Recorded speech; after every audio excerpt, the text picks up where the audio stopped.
Buenas noches a todos nuestros internautas en día decisivo aquí ya estamos con debate, estamos con el tema de las encuestas. Bueno, le damos la bienvenida. Hoy día estamos los dos con Rolando.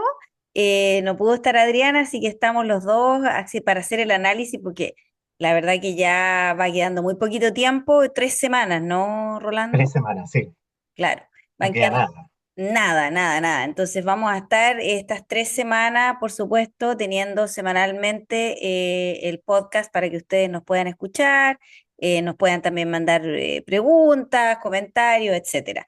Así que primera ronda, Rolando, partamos con las encuestas, porque hoy día salieron no solamente una encuesta, salió la Academia, salió la Criteria, apareció Mayol con el de Holster, hablando también en Estado Nacional sobre los análisis que ellos ven de las encuestas. Así que hay harto movimiento. ¿Qué te parece a ti lo que nos dice la Academ y las otras encuestas? Bueno, la critérica de están relativamente parecida. Está Janet Jara liderando en ambas encuestas, 28% en Criteria, 27% en CADEM. Y en segundo lugar, José Antonio Cast, que en el caso de Criteria está con 23%, pero en el caso de CADEM está con un 20%. ¿Ya? Y la sorpresa, déjame corroborarlo. La sorpresa es que Kaiser, en el caso de la encuesta Academ, que salió ahora hace un ratito, Kaiser con un 14% queda en tercer lugar y supera a Evelyn Matei, que tiene un 13%. O sea, la proyección que hacía Mayor, porque Criteria da un empate entre Matei y Kaiser a 13%. ¿Te fijas? Entonces, ambas encuestas en realidad están en el margen de error, tan iguales, podríamos decir. ¿Ya? Y claro, tú nombrabas a Mayor, la encuesta de la Cosa Nostra, que la diferencia con estas dos encuestas es el porcentaje de Jara. Mayor siempre ha tenido a Janet Jara con un porcentaje muy alto, cercano al 36%, Claro. ¿ya? Y ellos hacen una proyección tomando en cuenta como que las variables de desempeño que hoy día existen se mantuvieran estas 3 semanas. Kaiser es el que tiene la primera posibilidad de quedar en segundo lugar y pasar a segunda vuelta. Bueno, ya estamos viendo que ha logrado capturar a Evelyn Matei. Eh, Está bueno, segundo, ¿no? estábamos ambos, perdón, Está segundo en la en Academia. la academia está tercero. Tercero. Está tercero, superó a Evelyn Matei. Eh, y en criteria están empatados con Evelyn Matei, ¿ya? En porcentajes muy similares, 13%, y en CADEM tiene un 14%. Ahora, mira, toda la discusión sobre las posibilidades de Jara, porque todos los escenarios de segunda vuelta dan a Jara perdedora, también hay que decirlo con claridad. Claro. Sin embargo, hay un escenario que le daría fuerza anímica a la campaña de Jara y que puede ser muy importante, y es que Jara llegara a acercarse al 40%. Si Jara se acerca al 40% y los tres candidatos de derecha se dividen, tal como estamos viendo hasta ahora, de manera más o menos equitativa en la votación, va a haber mucha diferencia entre el primer y el segundo lugar. Perfectamente Jara podría doblar al que le siga, Ujú. ¿ya? Aun cuando los tres candidatos de derecha pudieran sumar el 60%, Claro. igual podría eventualmente doblar en una primera vuelta, lo cual le daría un envión a la campaña de Jara que habría que mirar y seguramente sus estrategas la van a trabajar en detalle, porque eso podría ser es el mejor escenario que ella tiene. Si ella se acerca al 30% solamente, la verdad es que sus posibilidades en segunda vuelta desaparecen, con cualquier candidato de derecha. Claro, no, eso está claro y lo que mostraba también la encuesta Academ es que con quien tiene digamos, un margen más estrecho es con Kaiser y justamente es Kaiser el que viene subiendo. Entonces, Exacto. podría darse la situación de que si Kaiser y Jara pasan a segunda vuelta, es un escenario bastante arriesgado, ¿no? Porque estamos pensando en una persona, yo como comentábamos la semana pasada, los economistas llegan hasta acá, ¿no? O sea, en el sentido de que Sí, dicen que su programa económico es malo, pero digamos, han dado opiniones diversas, pero por supuesto se sabe que no es lo ideal, pero en el caso de Kaiser es un desastre el programa económico. Entonces sería muy complejo y las posibilidades ahí de Jara creo yo que aumentan, porque la diferencia que daba Cadem era muy baja, creo que un punto porcentual entre los dos, ganando Kaiser supuestamente, pero yo creo que ese escenario es la verdad, se volvería a repetir en el fondo el escenario de hace 4 años atrás. O sea, la gente saldría a votar los duros por Jara y habría mucha abstención que aparecía justamente ahí. En la encuesta habría mucha abstención del mundo de centro y del mundo de la derecha, que hay gente que llega hasta ahí, o sea que, por ejemplo, amarillos, Evópoli, demócratas, no van a estar votando por Kaiser. Sí, sería difícil. Ahora mira, en esta semana también hay que decir que el gobierno no ha sido precisamente una ayuda para la campaña de Jara, por varias razones. La primera es porque el presidente insiste en, poner en relieve a Kast, ¿ah? Y atacar permanentemente a Kast, transformándolo en el interlocutor de la moneda, lo cual le da mucha fuerza a la candidatura de Kast, porque finalmente lo transforma en el líder opositor de un gobierno que es minoritario. Pero en segundo lugar, han pasado hartas cosas, desde los problemas de la luz, de la energía eléctrica, que ya sabemos, ¿no es cierto?, que esto, por lo menos lo de Transelec, hace ya más de un año que ya lo sabía el ministerio, ¿ya? Lo que no se sabe es si el presidente lo sabía, pero estamos ahí en un área de oscuridad, donde uno se pregunta por qué no se tomaron decisiones antes. Está claro que podría haberse arreglado. García pudo arreglar rápidamente con Transelec. Ellos acordaron cancelar 137 millones de dólares a la gente en sus cuentas. O sea, podrían haberse tomado medidas a tiempo. Pero además, una serie de errores no forzados. Eh, la encuesta, o sea, la medición del CIMSE, donde la empresa contratada faltó a varios colegios, dejando a cientos de niños sin tomar la prueba.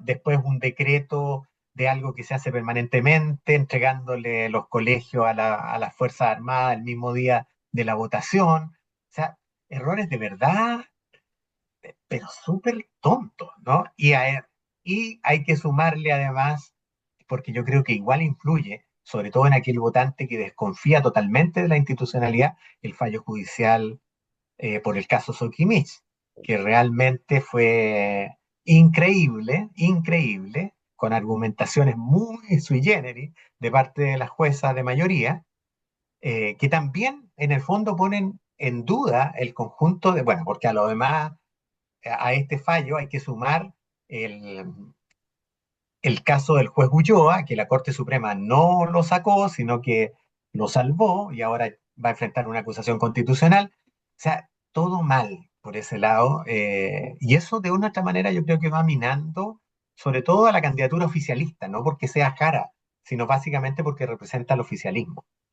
Claro, mira, interesante lo que dices tú del fallo judicial, porque bueno, Daza nos ha hablado en varios medios, porque él también fue uno de los abogados querellantes, ¿cierto? Y él decía que, claro, esto es una tomadura de pelo, o sea, en el fondo nos están viendo a todos la cara de imbéciles. A ver, si lo de las clases de ética fue cuestionable, como decías tú, las argumentaciones ya son de un nivel de ridículo absoluto. O sea, esto de que usó un Hotmail Longueira y por eso Sí, no era, o sea, de verdad que no resisten a la lógica, o que esto se demoró mucho rato y ahora el que le está sacando provecho político a esto, incluso en la franja electoral, es Meo, ¿no? Meo diciendo, sí, "Ah, ahora empieza la campaña y yo demostré que era inocente. ¿Y quién no ha demostrado nada? ¿Ah? Sí, sí. Lamentablemente, el descrédito es muy grande para la justicia y yo creo que eso nos hace mal como país, porque en definitiva, si empezamos a dudar del Estado de Derecho, ¿en qué quedamos? Fíjate que el caso de Longueira es muy terrible, porque uno puede, mira, podemos suponer la inocencia de Longueira. Uno puede decir, ya, no existía la figura de cohecho y podían haberlo declarado inocente por eso. Pero dar como argumentación de que él no tiene culpabilidad porque usaba su Hotmail, su correo privado, y no el del Senado, eso significa que entonces si yo soy funcionario público y tengo mi correo Hotmail, que parece que me da inmunidad, ¿no es cierto? Podría hacer cualquier tropelía con ese correo, pero no me afectaría en nada, ¿no es cierto? Porque es mi correo particular. es realmente insólita la argumentación, porque perfectamente podrían haber declarado inocente porque no habían pruebas o considerar que el delito de cohecho no existía porque no hubo recursos de por medio, etcétera, pero dar esa argumentación realmente es insólita. Es como el tema de los años de demora, que fue tan dura los jueces en fustigar a la fiscalía por el tiempo del juicio, pero resulta que 8 de los 11 años es culpa del juzgado. Ellos dieron los tiempos y ahora se van a demorar un año en entregar la sentencia. O sea, realmente es increíble. ¿Ya? Solamente queda eso, digamos. Ojalá que la justicia reaccione. Claro, y lo interesante es que ¿quién le está sacando? El tipo es rápido, ¿ah? O al menos los asesores de Kaiser son rápidos, porque en el debate le dio como caja y como bombo en fiesta al sistema judicial. Entonces, ojo, que es el único que habló en el debate sobre ese tema. Entonces, rápido los asesores, porque no creo que esto sea ahora brillante el candidato, sino que los Sí, asesores que tiene, muy inteligente, porque le dio como bombo en fiesta en el debate sí, al, digamos, al sistema judicial y a la fiscalía. claro, exactamente. Ya, Fíjate que a propósito del debate, ahí tú tenías, mira, es increíble, pero quedan 3 semanas, faltan 2 debates más, creo. Este debate, la verdad, es que estuvo bastante más fome que el debate de Chilevisión. Yo incluso tenía poco glamour, porque el de Chilevisión por lo menos tuvo glamour, pero este hasta eso le faltó. Eh, pero además, muy cuidadosos los candidatos. O sea, la verdad es que como está todo tan peleado, por decirlo así, cualquier error va a tener impacto. Y en ese sentido, todo el mundo se cuidó. Y por eso no vimos ninguna sorpresa. ¿Ya? La verdad es que todos fueron muy cuidadosos tratando de no cometer errores. No cometieron errores, es verdad, pero tampoco avanzaron en nada. Por lo tanto, este debate no va a causar ningún impacto en las próximas mediciones de encuestas, por lo menos eso es lo que yo creo, dado que los candidatos no arriesgaron. ¿Ya? Kaiser tuvo un buen desempeño porque ha tenido un buen desempeño en los debates. El primer debate también lo hizo bien. Maine Nicol también es un candidato que tiene buenas ideas, buenas propuestas. Esta vez yo diría que si alguien mejoró en relación al primer debate fue Parisi. Parisi estuvo mucho más suelto, se notó más relajado, eh, con algunas ideas bien locas como esto de permitir que la gente pueda sacar un nuevo retiro, ¿ah? Debe haber sido negociación con Pamela Giles. Eh, pero estuvo bastante más suelto que en el primer debate. Yo creo que podríamos decir que fue uno de los que superó su performance del debate anterior, pero que en ningún caso va a mover la aguja en términos de la votación que tiene. fíjate qué interesante lo que dices tú por lo del desempeño de Kaiser, porque estaba diciendo justamente esta mañana, me parece en Estado Nacional, creo que era Mayol, que dijo que esta performance que tuvo Kaiser en el debate anterior, que se considera como que lo hizo bien, como dices tú, Sí, sorprendió por eso, podría ser que, o sea, él dice que eso movió la aguja, que eso subió, hizo que Kaiser subiera. Si tú sí, dices que, y más o menos estamos, yo creo que estamos de acuerdo en eso, que Kaiser mantuvo, digamos, esa performance, no sorprendió esta vez, pero sí, digamos, mantuvo, podría ser que siguiera subiendo. Entonces, esto sí tiene un impacto. Y hablando de qué tiene y qué no tiene impacto, otra cosa que apareció también en una de las encuestas, y Adriana finalmente viene, porque ya estaba viendo el debate, ¿ah? Ojo, que por ahí nos va a contar cómo terminó el debate.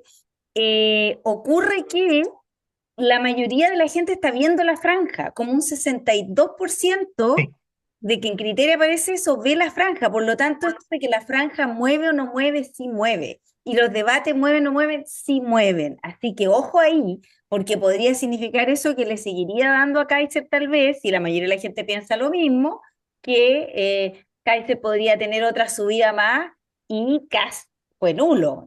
Matei no lo hizo mal, yo creo que Matei tuvo hasta más presencia que Kast. Vamos a ver qué es lo que nos dice Adriana. Hola Adriana, ¿cómo estás?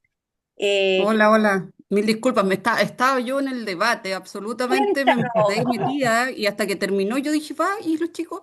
Y ahí me doy cuenta, mil tu disculpas. evaluación del debate, danos, porque tú viste el final. Nosotros como Rolando nos aburrimos y nos vinimos al podcast porque lo encontramos aburridísimo. ¿Cómo encontraste que terminó el debate? El debate terminó con la misma tónica de todo el resto, digamos, no hubo una mayor confrontación de ideas ni nada, nadie se salió del libreto, todo fue muy parejito, la verdad es que terminó muy, muy tranquilo. Em, no sé, Kass le preguntó, por ejemplo, por el tema de los empleos a Matei, eh, Jara le preguntó a Kaiser también un par de cosas, pero nada fuera, nada que hiciera, o por qué no participó, por ejemplo, en una primaria, por qué no aceptó participar en la primaria de la derecha, pero ningún, digamos, nada que pudiese generar algún tipo mayor de debate o algún intercambio de ideas, no, la verdad es que no. El único momento tenso se vivió entre Iván Valenzuela y Ah, Meo. sí, sí, Es que el exacto. Porque, claro, Iván Valenzuela recordó las declaraciones de Contés, el gerente general de Soquimich, que manifestó que él se había reunido personalmente con Meo y había acordado en los traspasos de recursos, ¿ah? Y Meo no quiso, no contestó, no quiso contestar la pregunta, evadió, y después tuvo ahí un entrevero con Iván Valenzuela, pero fue la nota discordante en un debate más bien planito. Sí, no, planísimo. Bueno, y nuestro candidato, como le puso David, Austin Powers, nuestro candidato congelado de los años 70, Artés, hablando de que él va a fijar precio, cuando le preguntó la Soledad Neto, bueno, pero de un ejemplo, no quiso a ningún ejemplo de cómo fijaría, qué cosa fijaría, nada. Cero especificidad. Bueno, claro que es mide menos de un 1%, yo me imagino que él tendrá un sentido de realidad y que no tiene ninguna posibilidad de ser electo, así que ni de pasar a segunda vuelta. Así es que, eh, bueno, ¿y qué les parece? Ya en el fondo la evaluación que tenemos los tres es que si el debate anterior fue descafeinado, este ya fue como para inducir al sueño, ya estaba bueno para irse a dormir porque fome, fome. Sí. Eh, ¿Qué les parece a ustedes lo que pasó en Argentina?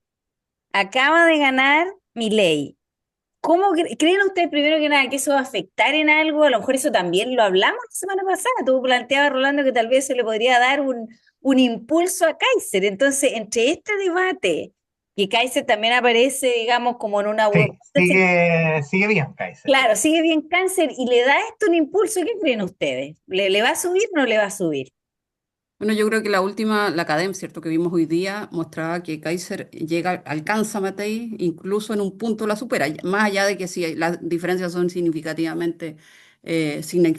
o no estadísticamente, marca una tendencia, y marca una tendencia que tiene que ver con lo que nos está contando Alicia, ¿cierto?, de que los resultados en Argentina favorecen a Milei, lo que muestra una tendencia también en la región. Si nosotros miramos la región en general de Latinoamérica, vemos que la mayoría de los gobiernos que están actualmente son más bien conservadores y de derecha. Y probablemente, ¿cierto?, nosotros no escapemos a esa realidad. Yo escuchaba a Mayol en Estado Nacional y él decía, ¿cierto?, que como el techo que él veía en Jara era un 36%, mientras que de la derecha era el 64%. Y eso, de alguna forma, más los resultados te están mostrando cierta tendencia a nivel regional, ¿ya? A nivel de la región de Latinoamérica, que pudiese marcar una diferencia y dar finalmente en una segunda vuelta a, a uno de los tres, digamos, representantes de la derecha un triunfo. Los tres jinetes del apocalipsis, ¿ah? Sí. Bueno, mira, lo de Argentina sí, yo creo que, porque igual Kaiser asumió algo que es el único que lo tiene de los candidatos de derecha que hoy día lo relevaron en el foro, que es algo que Milei ha dado con fuerza y se ha guiado en eso por el hermano de Johanna Kaiser, por Axel Kaiser, que es el tema de la famosa batalla cultural. O sea, Claro. ellos han asumido de que aquí hay una pelea, muy al estilo Gramsci, ¿no? Aquí hay una pelea cultural que dar, ¿no es cierto? Porque esa batalla cultural que la gana puede tener éxito en las otras áreas. Y a lo de Milei también hay que sumar el impacto que pudo haber tenido lo de Trump, porque no hay que olvidarse que Trump le está haciendo un salvataje a la economía argentina a condición de que Milei ganara las elecciones.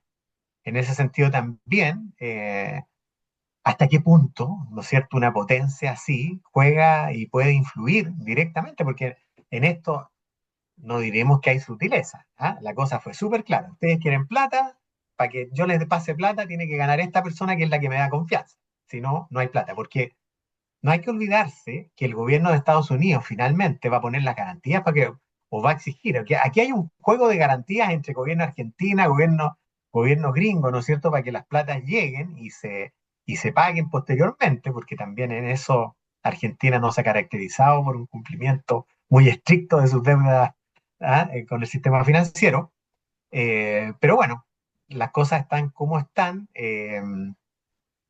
Yo diría que todavía el peronismo no ha logrado recuperarse del impacto que ha significado todos los casos de corrupción que ha tenido en sus liderazgos, ¿no? Yo creo que eso pasa a la cuenta. Claro, yo creo que o sea, tienes razón y además hay que pensar que esto también, esta ayuda de salvataje a Trump, también va a tener un efecto en Estados Unidos, ¿ah? Porque esto significa, creo que lo conversamos la vez anterior, que esto tenía un impacto respecto a, por ejemplo, la carne que va a exportar Estados Unidos, o sea, perdón, la carne que va a importar Estados Unidos ahora desde Argentina y la soya, ¿cierto? Que va a ir a China en vez de la soya norteamericana. Entonces, aquí hay un detrimento económico a los agricultores, los ganaderos de Estados Unidos para hacerle salvataje a Argentina. Entonces, esto tiene todo un efecto, ¿no? Dentro de la política interna y dentro de la economía norteamericana. Entonces, es bastante más complejo de lo que parece a primera vista. Y lo otro que yo quería comentar es que esto también tiene, como decía Adriana, para la política regional tiene efectos porque Lula, por ejemplo, le habían pedido un recorte de los gastos del Estado para ayudas sociales y Lula dijo, pero, o sea, miren la escoba que está en Argentina y va a perder Milei y ahora resulta que Milei gana. Entonces, imagínate Lula lo que esto le significa en la política interna de Brasil. O sea, es verdaderamente tiene efectos más allá de la frontera argentina. Eh, le- entonces, bueno, lo que comentaba Adriana también, respecto a nosotros ya conversamos el tema de las encuestas, da la impresión de que hay todas las encuestas más o menos parejas, en una subida de Kaiser, una bajada de casi sigue bajando por poquito, Casi, pero ojalá. claro, sigue bajando y Jara se mantiene, ¿no? Entonces, por lo que conversamos, no vemos la verdad que este debate vaya a mover la aguja, más allá de que Kaiser, por supuesto, podría mantenerse, ¿no?, en este supuestamente buen desempeño y subir un poquito. ¿Qué les parece a usted? Vamos a finalizar este podcast con el efecto campaña y franja televisiva, porque hoy día Mayol, tú lo viste también, Adriana, que decía hoy día que efectivamente, debates y franjas en Chile tienen efecto y la franja la está viendo un 62% de la población, un 38% el que no lo ve, lo cual uno decía él, se asume, ¿no? De la encuesta criteria, decía Valdivieso, se asume que por supuesto hay un 62% que algo ve, o sea, algo se entera y si no se enteran de verlo, escuchan los comentarios de quién lo vieron. Entonces, ¿qué les parece a ustedes de acuerdo a la franja televisiva? ¿Ustedes ven a alguien que pudiera correr con ventaja de acuerdo a lo que ustedes han visto? Adriana. Mira, lo que yo vi de la franja es que básicamente cada uno de ellos les habla a sus electores.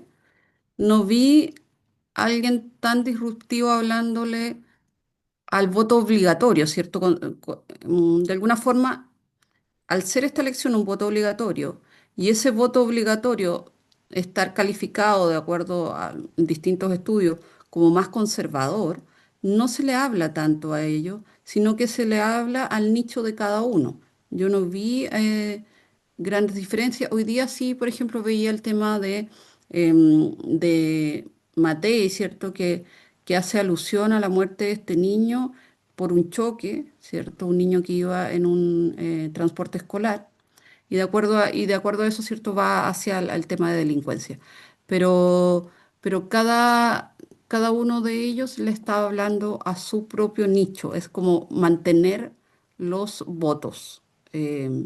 No sé si eso significa que ya dan por cerrada la carrera y que a 20 días, 20 días aproximadamente de las elecciones, se enfocan en guardar lo que ya tienen y esperar que con eso pasen por lo menos a segunda vuelta. Mira, yo no tengo tan claro el impacto de la franja, fundamentalmente porque si uno, la misma encuesta Criteria que mostraron en la mañana, muestra que la evaluación de la franja se correlaciona directamente con los porcentajes de adhesión de cada candidato. Es decir, no sé, el veintitanto por ciento apoya a Jara y el veintitanto por ciento haya mejor la franja de Jara. El 20% apoya a Kast y el 20% haya mejor la franja de Kast. O sea, cada quien haya mejor al candidato, a la franja del candidato que le gusta. Dentro de la franja, yo diría que el más disruptivo ha sido Maine Nichols, que ha intentado jugar, ha jugado con humor. La franja es súper entretenida en ese sentido, pero lamentablemente lo que a él le afecta y por lo cual no tiene tracción de voto es porque él no se vincula con la oposición dura. O sea, hoy día tienes un segmento grande de personas que no está con el gobierno, que quieren un cambio, y en ese sentido Maine Nichols no da con el tono de ser el más duro de los opositores, a diferencia de los otros tres candidatos de la derecha, porque en esto Parisi también trata de jugar ahí en una suerte de término medio, pero que no les ayuda mucho en tracción de votos, ¿sí? Ahora, en términos de la franja parlamentaria, la verdad es que no se entiende mucho. Yo he tratado de ver los capítulos de la franja, pero es insufrible, porque aparte que aparecen todos diciendo lo mismo, sin saber uno de dónde es cada candidato, la verdad es que no hay nada, nada, nada, nada. Mira, yo recordaba hace un tiempo atrás, uno siempre, la figura de los políticos que uno tenía, ¿no es cierto?, era personas que te mostraban un norte, tenían, ¿verdad? Te llamaban a una épica. Pero aquí lo que hacen los políticos hoy día es hacer encuestas, determinar qué es lo que piensa la ciudadanía y decir eso. ¿Ah? Ese es el gran sueño del político de hoy, no es guiar, no es liderar, es simplemente enganchar con el sentido común ciudadano. El que lo logra es el que está ganando hoy día las elecciones. Por lo tanto, cero novedad, todos diciendo lo mismo. Entonces, un poquito fome en realidad. Y nos ayuda mucho a decidir. Estamos en la era de los influencers, de las redes sociales, y como dices tú, ese es el tema, porque hoy día todas estas cosas tienen cambios muy rápidos. Entonces, si alguien se equivoca, te funan por redes sociales, entonces yo creo que también es un poco ese miedo a ese linchamiento público muy inmediato, muy rápido, y eso es algo que no teníamos antes. Entonces, yo creo que tienes razón. Y esa es la razón por la cual en los debates todos están muy asustados de no equivocarse, porque la franja también todos la hacen como muy yéndose a la segura. Y lo único que arriesga un poco, como dices tú, es Mike Nichols, pero que no tiene, digamos, alternativa viable por ahora. Se arriesga en el sentido de irse por el lado del humor, ¿no? Y Sí, claro, y en el caso de Meo también, por ejemplo, ahora sacó una con inteligencia artificial de nuevo, en que salen las periodistas que son las ángeles de Charlie, ¿no? La Mónica Rincón con la Matilde Burgo y no me acuerdo cuál es la tercera, que aparecen ahí con el Tomás Mochati, ¿no? tomamos chat, sí. Claro, y todo sobre Meo, o sea, y al final él es el poseedor de la verdad, ¿ah? Que es lo otro, él aparece la verdad importa, entonces la verdad la lleva a él, cosa también bien absurda, y la otra cosa rara es, creo yo que ya lo hemos comentado, Parisi sigue insistiendo, ahora la alegría sí va a llegar, y con la Pamela Giles al lado, que es una cosa que es demencial en mi opinión, ¿ah? O sea, yo creo que la Pamela Giles, todos entendemos que es un personaje oportunista, que está viendo cómo sobrevive políticamente, pero de verdad que, digamos, un político sin principios y sin asco, yo no había visto, la verdad, en la política chilena a alguien más corrupto en ese sentido que la Pamela Giles. O sea, yo la quiero destacar porque de verdad o sea, ella se va con quien el mejor postor. Entonces, eso de verdad que hay que destacarlo porque alguien que tiene una historia de izquierda, que fue torturada, irse con Parisi, es de verdad una cosa de loco, ¿no? Eso es mi opinión. ¿Algún? Ahora, sí hay que reconocerle a Pamela Giles que primero se maneja bien, tiene manejo de medio, ¿ya? Y lo sabe usar a su favor. Pero es periodista. Exactamente, y lo hace bien. Yo creo que, mira, yo creo que la jugada de Parisi con Pamela Giles es lograr armar una bancada que les permita ser bisagra en el Parlamento. Ese es el negocio de ellos. ¿Ya? Ellos van a, como sabemos que los resultados van a ser probablemente con una derecha que va a quedar consolidada, con mayorías en ambas cámaras, pero muy leve.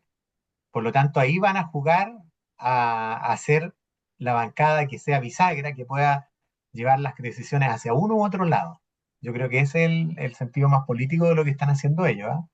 Y puede que lo logren, porque yo creo que Pamela Giles va a arrastrar algo y seguramente París irá a tener votaciones como son listas grandes de hartos candidatos, donde hay mucha dispersión de votos, seguramente van a tener sus candidatos electos en varias regiones. A la bancada populista. Claro. La bancada populista que sin ideología es populismo puro, 100%. Adriana, ¿alguna reflexión final? Bueno, yo creo que cada vez, ciertos, pasan los días, pasan muy rápido y no vemos cambios en las tendencias que estamos observando, más allá de que en el tercer y cuarto lugar se puedan dar cambios. No sé si vaya a cambiar la diferencia de quienes pasen a segunda vuelta. No veo claramente que vaya a haber con la cantidad, con los 8 candidatos que haya, que vaya a haber alguien que gane en primera vuelta. Eh, pero sí va a ser interesante quién llega segundo dentro de la derecha para las conversaciones, para ver, incluso para ver cómo se va a posicionar esta nueva, estos nuevos liderazgos y los temas que se van a considerar. Si es Kaiser o si es Matei, va a haber una gran diferencia en cómo o con qué poder llegan para negociar los temas. Em, Así que eso yo creo que va a ser interesante. Y hay otras que parecen más testimoniales, pero que sí, como señalaba Rolando, pudiesen hacer diferencias a nivel legislativo. Otro de los poderes que va a estar modificándose con estas elecciones y que es importante finalmente, ¿cierto? Para que las leyes se aprueben, para que las leyes se discutan, para que se pongan en los distintos comités, ¿cierto? Y finalmente se legisle en el país, no solamente, ¿cierto?, se tenga el poder ejecutivo, que sin duda es importantísimo en un país como Chile, pero que tiene un poder legislativo atrás que modifica y que cambia, ¿cierto?, la mirada e incluso muchas veces la agenda. La agenda del gobierno cambia de acuerdo a la agenda legislativa y eso va a cambiar dependiendo de quienes conformen finalmente la Cámara de Diputados y la mitad de la Cámara del Senado, del Senado en este caso. Bueno, ha sido Eh, una... Espérate, te Rolando, quedan tres cosas. sí, Mira, ya. uno, no sé si, si ustedes se han fijado, casi está bajando un punto por semana. Ujú. Si mantiene esa tendencia a la baja, va a salir segundo, porque no alcanzan a pillarnos los otros candidatos. Esa es la primera cosa que hay que tener en cuenta. Lo segundo es, tiene que ver con las hegemonías que están en disputa, que es más entretenida que es decir, cómo va a quedar el mapa político posterior a las elecciones. Sí. ¿Ya? En este sentido, el PC está en una lucha de la hegemonía en la izquierda con el Partido Socialista. Vamos a ver ahí cómo les va. La UDI puede terminar destruida en esta elección, puede acabarse la UDI, ¿ya? Y tomar el control del Partido Republicano. Entonces, el mapa político va a modificarse sustancialmente con esta elección. Yo creo que esas son las cosas que van a marcar la política hacia adelante. Y lo otro, que si uno quiere pensar en positivo en esta elección presidencial, si se fijaron, todos los candidatos decían Mm. exactamente lo mismo, las mismas medidas, o sea, cierre de frontera, no a la inmigración ilegal, Bueno, sí. dotación policial mayor, aplicación de inteligencia en seguridad, rescatar los barrios, chao permisología, tenemos que lograr que se hagan las inversiones. Esto lo decían todos, desde la candidata oficialista hasta el candidato Artés, todos.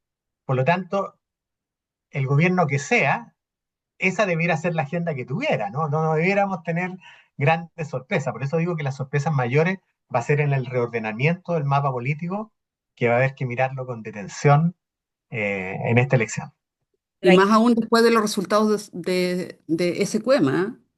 claro, Con, sí, con otros nuevos que pensábamos que ya habían muerto, pero como dicen siempre en política, no, nadie muere, ¿no? Solo se reinventan. Y ahí Longueira dijo que dependiendo quién saliera, él iba a estar disponible para asumir Claro, cualquier imagínate, cargo que va surgiera. a ser ministro de CAS después, Longueira. A nadie debiera extrañarle, ¿no? Que una cosa de ese tipo pudiera pasar.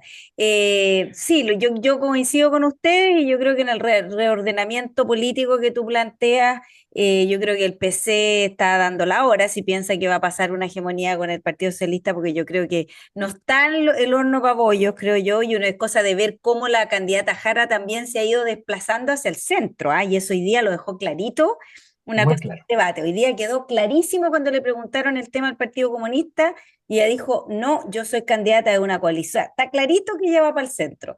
Pero Entonces, ella contestó al final que, claro, que el Partido Comunista iba a tener el mismo rol que ha tenido en otros gobiernos, porque no es exacto, así, claro.